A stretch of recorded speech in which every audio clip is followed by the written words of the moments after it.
Yo, welcome back to the GM podcast. I'm Miller. Obviously, Gavin is not here today, but needed to talk about the Falcons Eagles game, as I am an Eagles fan, as we know. And yeah, I had to get this off my mind. I actually haven't been able to hop on social media today because every time I see a clip, I just know what they're gonna say. It still makes me sick. I had trouble sleeping last night. I actually had a nightmare about the game. It was so bad. I'm not gonna get into detail about the nightmare because we got to talk about this game. Okay, so yeah, let's hop straight into it. And first we can talk about the Falcons side of things. Before this season, I actually had the Falcons winning this division, and I don't know how confident I am about that pick. Honestly, I don't think the Falcons are a great team, but honestly, I think you can make an argument that this is the sloppiest first 2 weeks of football that I've ever seen in my life. So I don't know which teams are good. I feel like in the NFC, obviously the Lions just lost to the Bucks, the 49ers just lost to the Vikings, and we just lost to Atlanta. Cowboys just lost to Saints. The Saints are a 2-0 team who I haven't bought stock on yet. And I think the Eagles will bounce back next week against New Orleans just because once again, I don't completely trust in New Orleans. But like I said, I don't think there's a really top dog in the league right now other than Patrick Mahomes. And if that's the case, that's why me and Gav consistently bet on Patrick Mahomes. Right now, our only hope is probably CJ Stroud, to be honest. But once again, back to Atlanta. Kirk Cousins had a pretty good outing last night. I thought in the first half he didn't play great football. Honestly, I thought he played just the same as he played against Pittsburgh. But honestly, he just had a statement drive at the end of this game that as a football fan, was beautiful to watch. Not as an Eagles fan, obviously, but he carved this up. He put the ball exactly where it needed to be. He looked like he had total command of this offense, and I think that will give them a boost heading into future weeks, heading into future games. I think they needed that out of Kirk Cousins, and he delivered. Props to Kirk Cousins. Bijan Robinson with a big game, 14 rushes for 97 yards, 6.9 average. That's ridiculous, Philly. I'm just going to put that out for Atlanta. That's great. We knew you guys had a great O-line to begin this game. So it's good that you guys got that rolling. And even Tyler Algier averaged 5.9 yards per carry on 9 carries for 53 yards. So if they can keep that rushing attack on that level, they can be a special football team. They got Darnell Mooney involved as their receiver too. If they can do that, I think they'll be a weapon as well because obviously they have Kyle Pitts as a weapon. They have Drake London as their number one receiver, and then they have Ray McCloud, who is an explosive player. He's not obviously a great receiver, but as a number 3, he can make some explosive plays for you. Defensively for Atlanta, they can be ran on. I don't know if their defense is great yet, but the thing I will say about Atlanta is I feel like we got out-coached yesterday. So props to Raheem Morris for getting his team ready for this Monday Night Football game. At the end of the day, they controlled the pace of this game. They controlled the clock, and ultimately, that's why they won. So props to Atlanta. I'm not going to be too salty about it. I don't think Atlanta's a bad team, but I'm definitely not as high as them as I was, at the start of the season. But I'm not really as high on anybody as I was to start the season.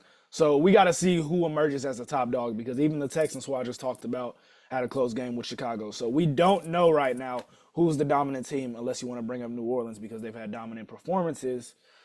I don't believe New Orleans is a great team. Now, let's move on to Philly. Okay, let's move on to Philly. This is going to be rough for me to talk about. All right. Let's start with Jalen Hurts. Jalen Hurts played a great football game throughout the entire football game. He without A.J. Brown, he commanded this offense like I would like to see him. He sat comfortably in the pocket. He ran when he needed to. I think he had around, he had around 50 yards on the ground in this game. He had 85 yards on the ground. Never mind. And then Saquon had 95. So we ran the ball well. As people know, our O-line is pretty much unstoppable. And offensively, I actually didn't think we did. 21 points doesn't seem like it was a crazy game. But offensively, I thought we played great in this game. Obviously, we didn't take a couple advantages of red zone opportunities. But other than that early 39 QB draw that Kellen Moore drew up, I thought Kellen Moore called a great offensive game. Like I said, I thought Saquon obviously had a great game up until then. Devontae stepped up. Dallas Goedert, Grant Calcaterra stepped up. I didn't even know who he was. Well, I didn't know who he was because I'm an Eagles fan, but he stepped up in a tremendous way. Covey. I mean, we had guys step up on that offensive side of the ball. I can't be mad at the Eagles offense after last night, other than the drop. Saquon, listen, bro. We call you great. You have the talent of a top 10 running back of all time. At the end of the day, your team looks at you to make those plays, and you have to make those plays. It comes down to that. That's the game right there. As much as you want to say it's not, the game doesn't get to a point to where Kirk Cousins drives down the field if you catch that football. A lot of people are criticizing the decision on Doug Peterson and Kellen Moore's, their decision to pass the ball on that third down instead of running it when we've been running it well all game. That was a first down. That was a first down. They all crashed on the run, and they knew that was going to happen. So what does Kellen Moore do? He slips Saquon Barkley out of the backfield, wide open pass, but he drops it. Stops the clock, gives it 140. And guess what? Kirk Cousins went down there in 40 seconds anyway. Probably around a minute, maybe, I think. But either way, he was going to march down regardless because we was only getting 40 seconds off that play clock, and I think it was like 146 left. They might have had 1:06 to go score. And how they moved down that field, yeah, I think they would have scored with ease either way. So Saquon, at the end of the day, you have to coach that. You have to catch that football. You have to catch that football. Like you have to catch that football. And it pisses me off because once again, we've advocated for you. We've stated. Let me get back centered because I've been moving around too much and I'm flustered right now. Because you get paid $10 million a year to do this as a running back. Running backs don't get paid. They paid you. You have to make these plays. And as Philly, it hurts more because if you win this game without A.J. Brown, this is a statement win, regardless on if Atlanta's a great team, a bad team, a good team, an average team. It's a statement win.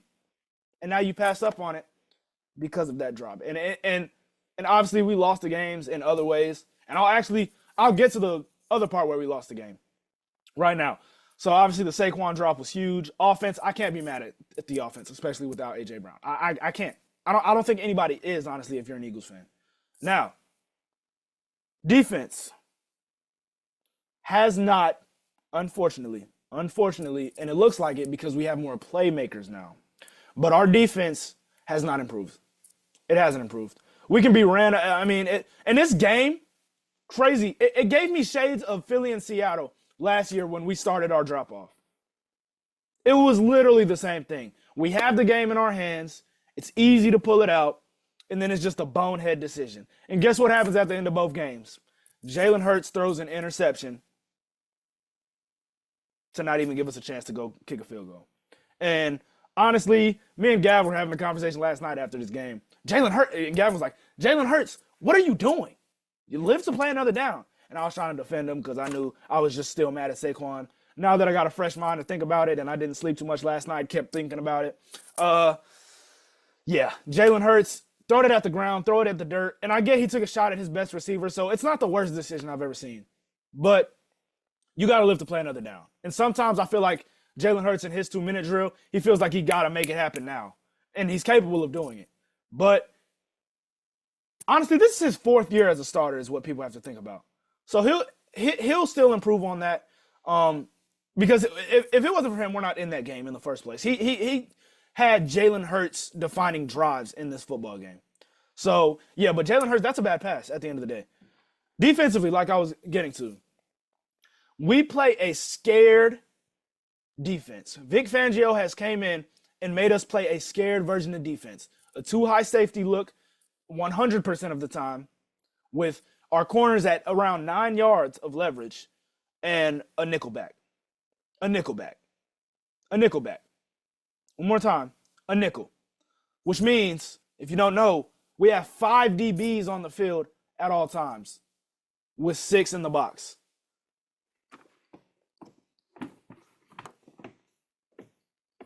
I know I got a pimple. Why, against Bijan Robinson in this offensive line, are you only putting 6 in the box?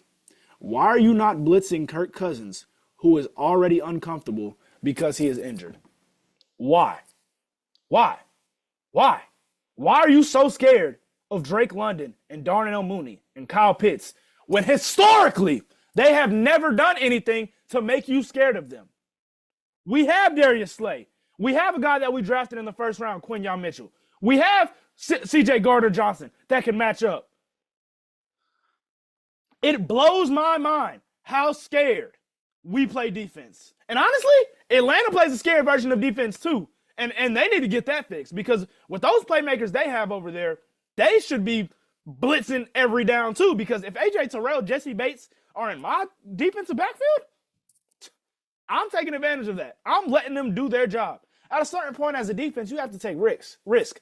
I saw the Texans on Sunday night send the blitz at Caleb Williams, didn't even give him a chance to play football. Why, Philly, is it not the same thing? Why are you rushing 4 when not one of your defensive linemen are getting to the quarterback? It makes zero sense to me, honestly. And we can talk about the Saquon drop, but at the end of the day, one play doesn't control a football game. So, yes, I think he was the biggest reason that we lost because we got ourselves in a position to win that game, and he didn't capitalize. But that's a scary version of defense. You cannot play 6 in the box versus Bijan Robinson and Tyler Algier and that great offensive line. You can't do that. You can't. And guess what happens? And I noticed it yesterday. First week against Green Bay, we're getting all these red zone stops. Vic Fangio, props to your defense in the red zone. Props. They're making stops. I can't be mad at that. But you're letting them get down the field to the red zone every time because you can't stop the run. And it's not that you can't stop the run, it's that you only have 6 in the box. And we have Vontae Maddox as the 7th man, probably closest man to the box. He's not a big guy. He's not going to get involved in that run game. He is a nickelback. He is a cover corner. Okay? So it's a tough situation. I honestly don't know how confident I am in this Philly team, honestly. I'm going to still roll with them as my Super Bowl picks because I'm ignorant. And I love my birds. But Jesus, I mean,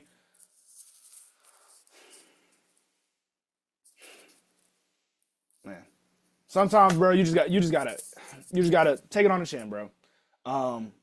It hurts. It's only week 2 and it still hurts. I don't know if you guys know, but I might be the biggest Philly fan on the entire planet. I mean, it's literally like I had to sit in the garage last night. If you follow me on Instagram, by the way, I'll plug my Instagram right there. You saw I went on a tangent last night, a 2-minute tangent, just me recording myself in my garage because I didn't want to be loud and wake my parents up because they're Eagles fans too, but they don't dive as deep as I do because they're grown ups and I'm 19 and I still have that ability to be a little more animated with my emotions per se. But yeah, man.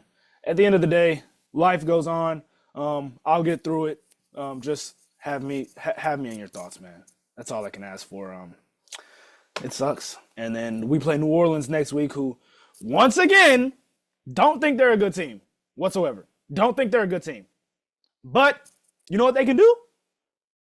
Run the ball. So, as far as the red zone goes, they've been punching it in. So,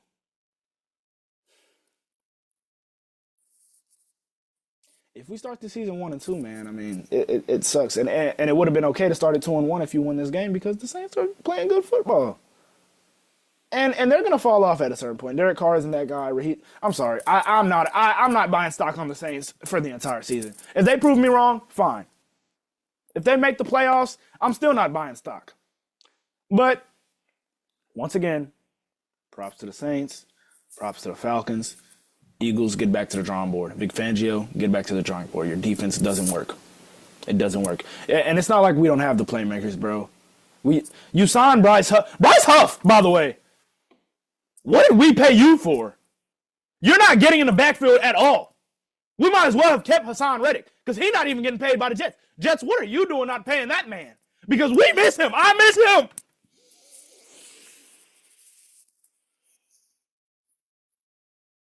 Thank you guys for tuning in. Like, comment, subscribe. Peace out.